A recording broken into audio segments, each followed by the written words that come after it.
Welcome back, collectors, and thanks for tuning in to Comic Statues Unleashed, your go-to channel for all things related to large-scale comic-inspired statues. It may not be Christmas just yet, but it definitely came early for me. I brought these gifts for you, they're up in my bum. When you think of resilience, agility, and intellect within the DC universe, one name often soars above the rooftops of Gotham: Batgirl. And today we dive deep into the artistry, symbolism, and craftsmanship behind Sideshow Collectible's premium format Batgirl statue designed by the incomparable Daniel Bell. In this video, I'll guide you through every intricate detail covering sculpt, paintwork, design choices, and how this statue brings Barbara Gordon's presence to life. This is a piece that fans of the DC Universe won't want to miss, so let's jump right in and break down why this statue is truly one to be admired. Let's get into it.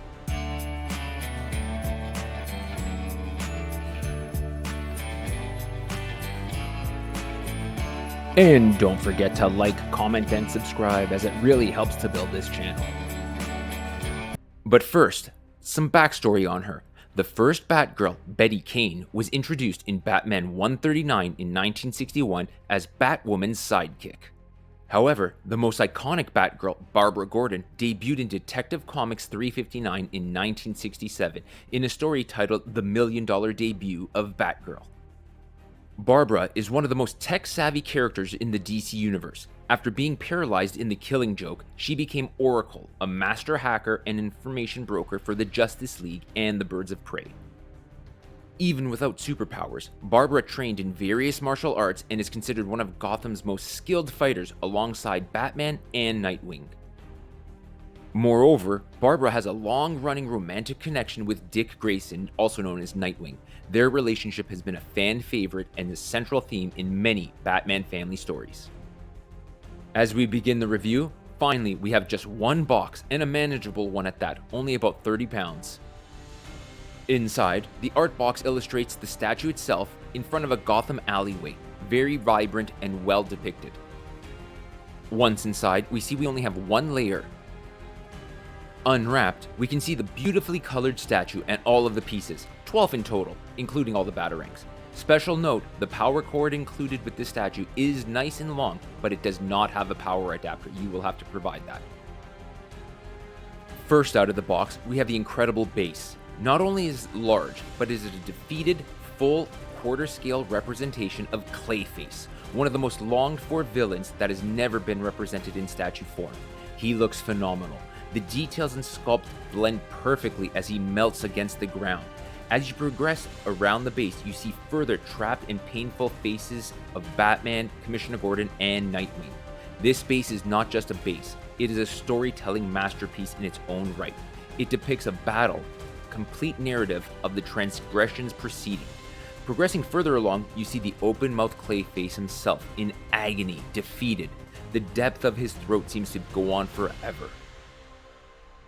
And if that wasn't enough, this statue has one of the most incredible light-up features. The electric blue is quite brilliant and suits this statue perfectly. Also, it is not just a static light on and off feature, but instead a wavering glow that dims and brightens.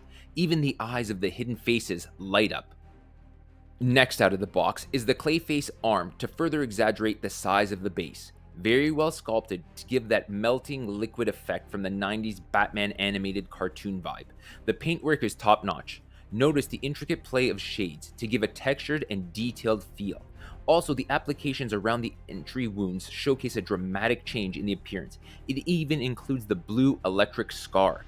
And finally, it has the size and presence you would expect from Clayface. I mean, look at his claw compared to my hand. Just huge. Her cape, flowing dramatically, serves as both a design element and a narrative device.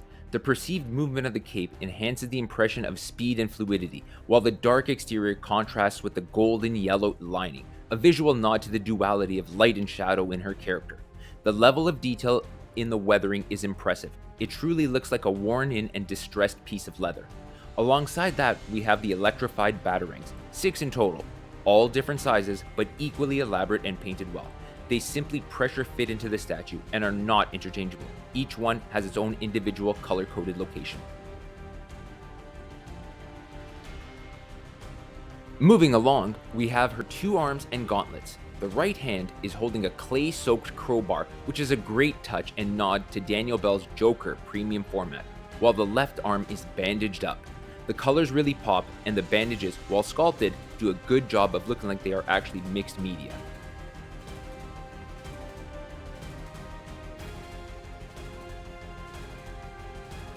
Then, we have the entire body. Bell has done an impeccable job here. The bloodied bandaged components add another level to the story here. The entire suit has a level of damage to it, and clearly she has been through hell. No need to adjust your screen here either. Batgirl is indeed caked up and been putting in her heavy squats. Imagine me kicking ass in these. I guess I could be talked into them. Batgirl's modernized costume merges practicality with aesthetic appeal. The textured bodysuit, segmented armor, and utility belt highlight her preparedness and resourcefulness. The choice of metallic gold accents on her emblem, gauntlets, and boots provides a visual connection to her roots in the Bat family, subtly balancing her femininity with her strength. The contours of the suit really accentuate her athletic prowessness and adds a level of sex appeal to her character without it being vulgar or overtly in your face, as she is typically a very demure persona.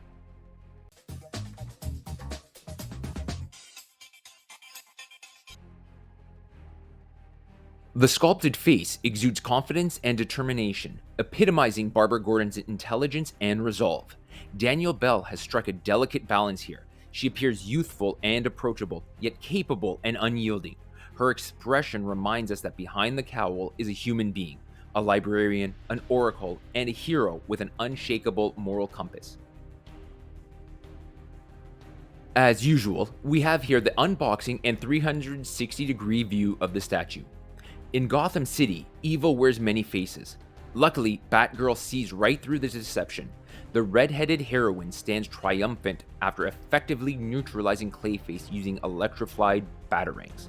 Blue energy sparks through the villain as he tries to shapeshift his way out of the situation, while hidden portraits of Batman, Nightwing, and Commissioner Gordon emerge from the muck. Light-up features in Clayface's eyes, mouth, and batarang wounds bring this battle to life with an added display option. The Polystone Batgirl premium format measures 21.5 inches tall by 15 inches wide by 14 inches deep.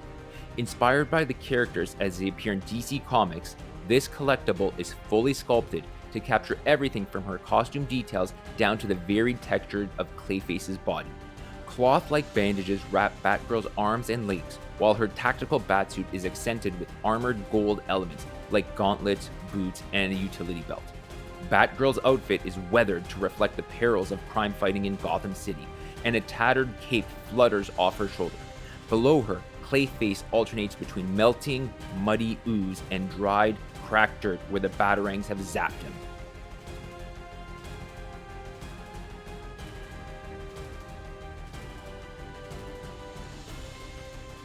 Belle's mastery is evident in the interplay of light and shadow. The sculpt emphasizes her musculature and the intricate folds of her costume, enhancing the three-dimensionality. Strategically placed highlights on the golden accents, flowing cape, and boots draw the eye upward, focusing on Batgirl's face, the narrative centerpiece. This statue is more than a static representation. It tells a story of resilience, determination, and hope. Batgirl's pose and expression communicate that, despite the darkness surrounding her, she remains undeterred. Her powerful and triumphant stance symbolize not only physical ascension, but also her emotional strength and growth as a hero. Clayface himself reflects the city's dark, crime-ridden nature, while also positioning her as its vigilante protector.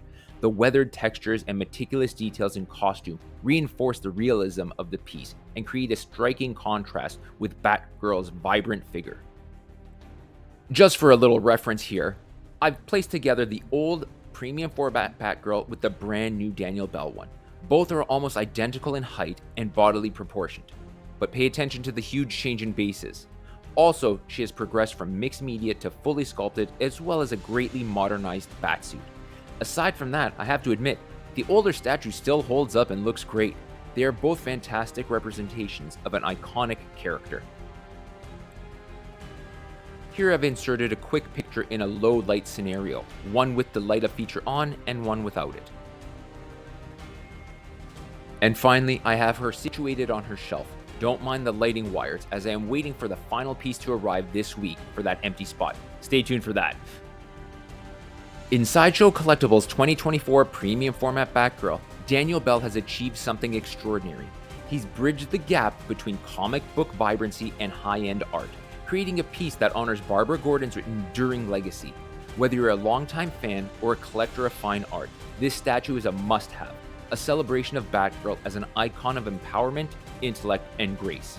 My only two issues I have with this statue are as follows. One, the light-up feature does not stay on when you kill the power. So if you utilize a wireless controller to activate your lights, it won't be on. You physically have to activate it every time. Unless it's just mine that's doing this, I'm not too sure. Second, Clayface arm creates a noticeable seam from the back. It does hide well with the folds of his melting body though. Regardless, this is a wonderful smash hit and incredible to see. This statue doesn't just depict Batgirl, it tells her story. It's a tale of resilience, determination, and hope. And don't forget, our 24 Days of Christmas series is going right now, where I'll highlight some of my all-time favorite pieces, as well as some never-before-reviewed statues in a 90-second new daily video. You don't want to miss it. Until we meet again, keep your passion for collecting alive and your love for superheroes soaring.